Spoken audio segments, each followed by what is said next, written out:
Hello everyone, मेरी YouTube channel conceptual learning पे आप सभी का स्वागत है। कल हम लास्ट वीडियो में हमने क्लास 6 उर्दू एनसीईआरटी का फर्स्ट चैप्टर जो है वो डिस्कस किया था। आज हम जो है सेकंड चैप्टर डिस्कस करने जा रहे हैं, that is components of food. So इस चैप्टर में हम पहले सबसे बात करते हैं इंट्रोडक्शन टू फूड कंपोनेंट्स के बारे में हम बात करते हैं। सो फंक्शंस क्या हैं? Food provides us energy, helps in growth and keep us healthy. These are the main functions of food. Now major components में हमारे पास आते हैं carbohydrates, proteins, fats, vitamins, minerals, water and roughage. These are the main components of food.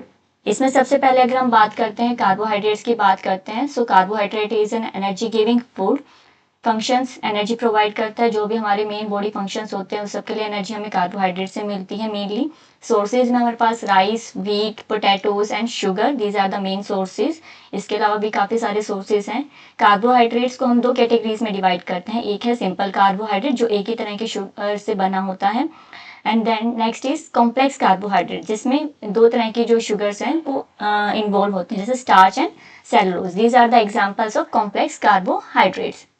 इसके अलावा ये कुछ examples हैं carbohydrate के: sweet potato, potato, sugar cane, papaya, melon, mango, maize, rice, बाजरा and wheat. These are the major components of carbohydrates in our Indian diet. Next is proteins. Protein body building food है, repair of tissues में help करता है body के। Sources में हमारे पास pulses हैं, मिल्क है, egg, meat, soybean, these are the main sources. Now protein की डेफिशिएंसी से जो डिजीज होती है वो होती है क्वाशिकोर। इसमें मेन इसके क्या क्या हमारे पास जो सिम्टम्स हैं: stunted physical growth, protruding stomach, आप ये देख सकते हैं यहाँ पे, projected eyes, oedema on the legs, oedema means swelling, and wrinkles on the skin. These are the symptoms of kwashiorkor. Next are plant based protein sources: chickpeas, oats, tofu, brown rice, quinoa, lentils, cashews, peanut butter, almonds, avocado, broccoli and edamame. These are the main plant based protein sources. Animal protein की अगर हम बात करते हैं तो उसमें eggs आता है जो मेन है। इसके अलावा फिश, जो ट्यूना, सैल्मन, ये सारे फिश हैं, ठीक है। मिल्क आ जाता है एनिमल बेस्ड प्रोडक्ट्स में, योगर्ट आ जाता है, चीज आ जाता है। Next is fat. फैट के फंक्शंस क्या है? एनर्जी स्टोरेज में हेल्प करता है, इंसुलेशन प्रोवाइड करता है बॉडी को। जितना ज़्यादा फैट होता है उतनी ज़्यादा बॉडी इंसुलेशन होती है, लेकिन एक एक्सेस अमाउंट में भी नहीं होना चाहिए, ठीक है। ये भी एनर्जी गिविंग फूड है। सोर्सेज में हमारे पास butter, oil, nuts and ghee, these are the main sources. Okay, जो एक्सेस फैट है उससे ओबेसिटी होती है। ये और देख सकते हैं यहाँ पे एक इमेज गिवन है जिसमें एक आप ओबेस चाइल्ड को यहाँ पे देख सकते हैं। ये डाइट की वजह से होता है, जिसमें अगर हम मेनली जो फैट ईटिंग डाइट अगर हम लेते हैं तो हम ओबेस हो जाते हैं, ठीक है। ये हमारा सीडेंट्री लाइफस्टाइल है, अगर हम ज़्यादा चलते फिरते नहीं है, एक ही जगह पे बैठे रहते हैं, एक्सरसाइज नहीं करते। स्लीप डेप्रीवेशन अगर हमें रहता है, नींद नहीं आती है, स्ट्रेस या मेंटल डिसऑर्डर है, गट बैक्टीरिया अगर हमारा अच्छे से वर्क नहीं कर रहा है, जेनेटिक्स भी इसका कोज हो सकती है। इसके अलावा जो मेडिकल ड्रग्स हैं, so these are the main causes of obesity. अब इसको प्रिवेंट करने के लिए हमें क्या करना चाहिए? फिजिकल एक्सरसाइज करनी चाहिए, स्ट्रेस को अवॉइड करना चाहिए जितना ज़्यादा हो सके, एंड हेल्दी डाइट लेनी चाहिए। इसके अलावा जो फूड हाई है फैट सोर्सेज में, वो है हमारा fatty meats and fish, cheese, butter, nuts and seeds, avocado जो है मेजर सोर्स है फैट का, and chocolates. So these are the main fats. Now vitamins, ठीक है। जो विटामिन्स एंड मिनरल्स जो हैं हमारी बॉडी को कम बहुत ही माइन्यूट अमाउंट्स में रिक्वायर्ड होते हैं, लेकिन इनका जो फंक्शन होता है वो काफ़ी ज़्यादा इंपॉर्टेंट होता है। इसलिए हमें एक प्रॉपर जो बैलेंस डाइट है वो लेनी चाहिए, जिसमें हमारे फूड के जो सारे कंपोनेंट्स हैं वो एक एडिक्वेट अमाउंट में प्रेजेंट हो। सो फंक्शंस अगर हम देखें विटामिन के, तो ये डिजीज़ के अगेंस्ट प्रोटेक्ट करता है, हमें बॉडी के जो डिफरेंट बॉडी फंक्शंस हैं उनको रेगुलेट करता है। अब विटामिन्स को हम दो कैटेगरीज में डिवाइड करते हैं, एक है हमारा वाटर सोल्यूबल एंड दूसरा है हमारा फैट सोल्यूबल। वाटर सोल्यूबल में हमारे पास दो आते हैं, एक आता है विटामिन सी जिसको हम एस्कॉर्बिक एसिड भी कहते हैं, and vitamin B. Fat soluble में vitamin A, D, K and E, these are the fat soluble vitamins. अब वन बाय वन हम इनको डिस्कस करते हैं। इसमें सबसे पहले विटामिन ए जो है उसको हम रेटिनोल भी कहते हैं, और बीटा कैरोटीन से हमें ऑब्टेन होता है। विटामिन डी को कोलकैल्सिफेरोल बोला जाता है जो इसका साइंटिफिक नेम है। विटामिन के को फाइलोक्विनोन्स बोला जाता है या मीनोक्विनोन्स, विटामिन ई को टोकोफेरोल बोलते हैं, विटामिन सी को ascorbic acid, vitamin B complex, ठीक है, ये काफी सारे विटामिन का एक पूरा ग्रुप है जिसमें विटामिन बी1 थायमीन है, विटामिन बी2 राइबोफ्लेविन, बी3 niacin, biotin and pantothenic acid. These are energy releasing vitamin. Hematopoietic means जिसमें हमारे आयरन का अमाउंट होता है, ठीक है, फोलिक एसिड एंड विटामिन बी12, these are the hematopoietic vitamin. इसके अलावा और जो इसमें इंक्लूड है वो है पायरिडॉक्सिन, विटामिन बी6 को बोला जाता है pyridoxal, pyridoxamine, these are different vitamin B complex. So यहाँ पे एक लिस्ट गिवन है, आप इसको एक थ्रूली रीड कर सकते हैं और इनके जो साइंटिफिक नेम्स हैं वो आपको याद होने चाहिए क्योंकि एग्जाम में ये भी काफी बार पूछे जाते हैं। अब डिफरेंट टाइप के विटामिन को हम वन बाय वन डिस्कस करते हैं। सो विटामिन ए सबसे पहले रेटिनोल, इसका साइंटिफिक नेम है। सोर्स में कैरेट, ग्रीन वेजिटेबल्स इसके मेजर सोर्सेज हैं। फंक्शन है इसका healthy vision, boost immune system. अगर डेफिशिएंसी अगर इसकी हो जाती है तो जीरोथैलेमिया, जिसको हम नाइट ब्लाइंडनेस बोलते हैं, वो इससे होती है। Next is vitamin B. Vitamin B complex के जो सारे विटामिन है वो इसके अंदर इंक्लूड है। एनिमल और डेयरी प्रोडक्ट से ये हमें ऑब्टेन होता है। ये किस में हेल्प करता है? डीएनए रेप्लिकेशन, जो सेल डिवाइड होता है, डिवीजन जब होता है तब उसमें हमें इसकी रिक्वायरमेंट बनती है। इसके अलावा जो आरबीसी प्रोड्यूस करने में इसका मेन रोल है। जो हमने दो हिमेटोपोइटिक विटामिन बी पढ़े थे वो इसके अंदर इंक्लूड थे और उनका मेन फंक्शन प्रोड्यूसिंग आरबीसीज होता है। मसल एंड बॉडी वीकनेस रहती है अगर हमारे अंदर, अगर विटामिन बी की कमी होती है। इसके अलावा जो बेरी बेरी डिजीज है वो भी इसी से होती है। Vitamin C, ascorbic acid, citrus fruits, berries and tomato main sources हैं। एंटीऑक्सीडेंट है, आयरन के फॉर्मेशन में हेल्प करता है, इम्यूनिटी देता है। स्कर्वी जो है इससे होता है।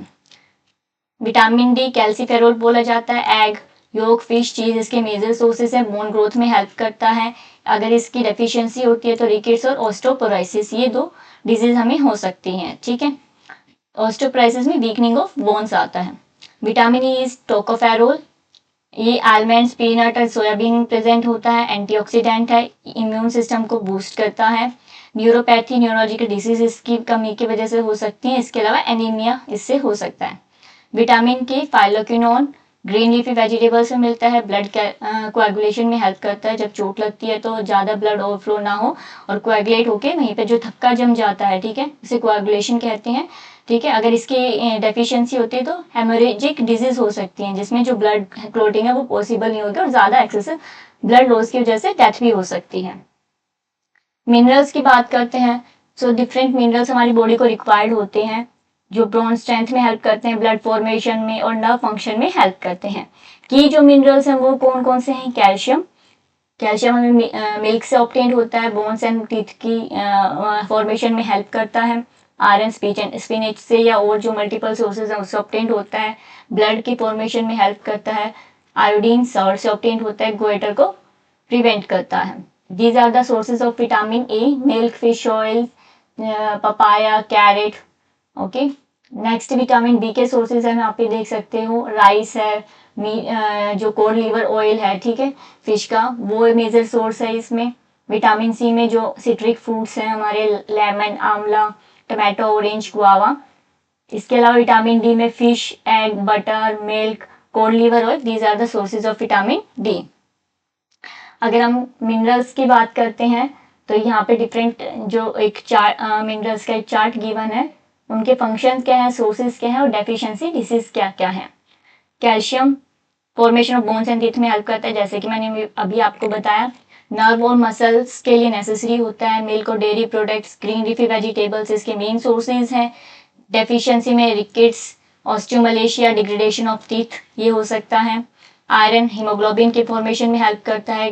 ग्रीन वेजिटेबल्स, स्पिनच, जैगरी जो गुड़ होता है वो इसके सोर्सेज हैं। Anaemia, loss of appetite, these are deficiency due to iron. Phosphorus bones and teeth में help करता है formation की। Again milk, cereals, green leafy nuts and bajra, these are sources. And अगर हम इसको proper amount में ना ले तो softening of bones हो सकता है। आयोडीन मेटाबॉलिक कंट्रोल करता है थायरोक्सिन हार्मोन का और मेंटल एबिलिटी को। आयोडाइज साल्ट इसका मेजर सोल्ट है जो हम अपने फूड में लेते हैं। सी फूड आता है। इसके अलावा अगर हम आयोडीन को प्रॉपर ना लें तो जो एनलार्जमेंट हो जाता है थायराइड ग्लैंड का, ठीक है, जो नेक पे स्वेलिंग आ जाती है जिसको हम गोइटर बोलते हैं, वो डिजीज हमें हो सकती है। So goitre is an deficiency disease. Sodium and potassium both are micronutrients, ठीक है, मेंटेन वाटर बैलेंस की में हेल्प करते हैं, बॉडी की कंडक्शन ऑफ नर्व इम्पल्सेस, ये इनका मेन फंक्शन होता है। Common salt, eggs, spinach, pulses, ये मेन सोर्सेज हैं। अगर इनकी डेफिशिएंसी होती है तो हाई ब्लड प्रेशर जो बैलेंस है वो डिस्टर्ब हो जाता है। Next is water. Water again is a main mineral, जो है फंक्शंस, जो है इसके डिफरेंट फंक्शंस हैं। मेटाबॉलिज्म को इंक्रीज करता है, ओवरऑल फूड डाइजेशन में हेल्प करता है, बॉडी टेम्परेचर को मेंटेन करके रखता है, ब्लड सर्कुलेशन में हेल्प करता है, circulation of oxygen, strengthening the hair follicles and reduce hair fall, जो हमारी बॉडी में टॉक्सिन्स होते हैं उनको रिमूव करता है, स्किन प्रॉब्लम्स नहीं होने देता है, और हमें काफ़ी देर तक जो हमारा स्टमक है उसको फिल करके रखता है। जो डेली रिक्वायरमेंट है वो 2 to 3 लीटर्स हैं पर पर्सन वाटर की। रफेज का दूसरा नाम है डाइटरी फाइबर्स। ये डाइजेशन में हेल्प करते हैं, कॉन्स्टिपेशन नहीं होने देते, जो एक वॉल्यूम होता है फूड को वो ये प्रोवाइड करते हैं। सोर्सेज में आते हैं हमारे पास होल ग्रेन एंड्स जो होते हैं, सीरियल्स, व्हीट, राइस, ये फ्रूट्स आते हैं इसके अंदर, and vegetables. So these are the main dietary sources. Now अब हम कुछ टेस्ट की बात करते हैं। First is iodine test. Iodine test किसके लिए किया जाता है? कार्बोहाइड्रेट की प्रेजेंस को चेक करने के लिए जाता है। इसमें सबसे पहले हम जो फूड का सैंपल है उसको ग्राइंड करेंगे, उसके बाद उसको फिल्टर करते हैं, उसमें से एक्सट्रैक्ट सॉल्यूशन निकालते हैं। ये हमने सॉल्यूशन निकाला, इसको जो पैलेट्स हैं उसमें फिल करते हैं, एंड उस पर हम फिर आयोडीन जो सॉल्यूशन है उसके ड्रॉप्स को डालते हैं। अगर आयोडीन प्रेजेंट, स्टार्च प्रेजेंट है तो जो आयोडीन है वो उसका कलर डार्क ब्लू हो जाता है, सॉल्यूशन का जो कलर है वो। और अगर आयोडीन एब्सेंट है तो उसमें कोई कलर चेंज नहीं आता, ब्राउन और येलो ही रहता है। So this is a test for carbohydrate. Next is for protein. Protein test का दूसरा बायोट टेस्ट भी है, इसमें भी हम सेम प्रोसीजर रहेगा। सबसे पहले फूड का सैंपल लेंगे, उसको ग्राइंड करेंगे, उसको एक्सट्रैक्ट सॉल्यूशन निकाल लेंगे उसका। उसके बाद हम उसमें NaOH डालते हैं, जो फर्स्ट रिएजेंट है हमारा, सोडियम हाइड्रोक्साइड सॉल्यूशन डालते हैं। नेक्स्ट इज कॉपर सल्फेट, जो दूसरा रिएजेंट है कॉपर सल्फेट, उसकी कुछ ड्रॉप्स को ऐड करते हैं। अगर सॉल्यूशन का कलर पर्पल आ जाता है तो इट मीन्स उसमें प्रोटीन प्रेजेंट है। यहाँ पे आप देख सकते हो एग वाइट का हमने सॉल्यूशन लिया हुआ है। यहाँ पे जब हमने उसमें रिएजेंट डाला तो जो सॉल्यूशन का कलर है हमारा वो पर्पल आ गया, इसका मतलब इसमें प्रोटीन जो कंटेंट है वो प्रेजेंट है। जैसे यहाँ पे और एग्जांपल आप देख सकते हो, एग जो है उसमें पर्पल कलर आ रहा है, शुगर में कोई कलर चेंज नहीं हुआ, इसका मतलब इसमें प्रोटीन एब्सेंट है, ठीक है। पल्सेस में पर्पल कलर आ रहा है, मिल्क में पर्पल कलर आ रहा है, ब्रेड में कोई कलर चेंज नहीं है। So these are the indications of protein test. Next is test for fats. Fats के लिए हम सबसे पहले स्पून पे जो भी सैंपल है हमारा उसका एक सैंपल लेंगे और एक पेपर पे उसको रब करते हैं, स्मीयर करते हैं अच्छे से। और बाद थोड़ी देर बाद अगर हम उस पेपर को लाइट की तरफ ले जाके देखते हैं और हमें वो ट्रांसलूसेंट दिखाई देता है, उसमें से लाइट हल्की हल्की दिखती है, ठीक है, तो और ग्रीसी स्पॉट वहाँ पे बन जाता है, तो इसका मतलब उसमें जो फैट है वो प्रेजेंट है। So these are the 3 major test, carbohydrate, protein and fat, जो कि एनसीईआरटी में अभी मेंशन है। अभी इसी के साथ हमारा चैप्टर खत्म होता है और हम कुछ एमसीक्यू डिस्कस करते हैं इस चैप्टर के बेसिस पे। So first is which nutrient is the main source of energy for the body.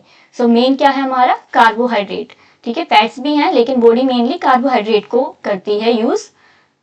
Next is which vitamin helps improve vision and is found in carrots. So vision के लिए कौन सा है? Vitamin A. Third, what is the role of roughage in our diet? roughage का क्या role होता है? So roughage helps in digestion. Which mineral is essential for blood formation and is found in spinach? So iron जो है blood formation में help करता है. Next, what happens when iodine is added to a food item containing starch? अगर किसी sample में हम iodine को ऐड करते हैं तो जो स्टार्च है उसका कलर क्या हो जाता है? Turns blue black. So these are the some MCQs based on this chapter. I hope कि आपको इस चैप्टर की एक्सप्लेनेशंस अच्छे से समझ में आई होंगी। इसी के साथ हम चैप्टर को ख़त्म करते हैं एंड जो नेक्स्ट चैप्टर है हमारा चैप्टर 3 उसको हम आगे डिस्कस करेंगे। आई होप आपको वीडियो अच्छी लगी होगी और आप चैनल को शेयर लाइक एंड सब्सक्राइब करेंगे। Thank you.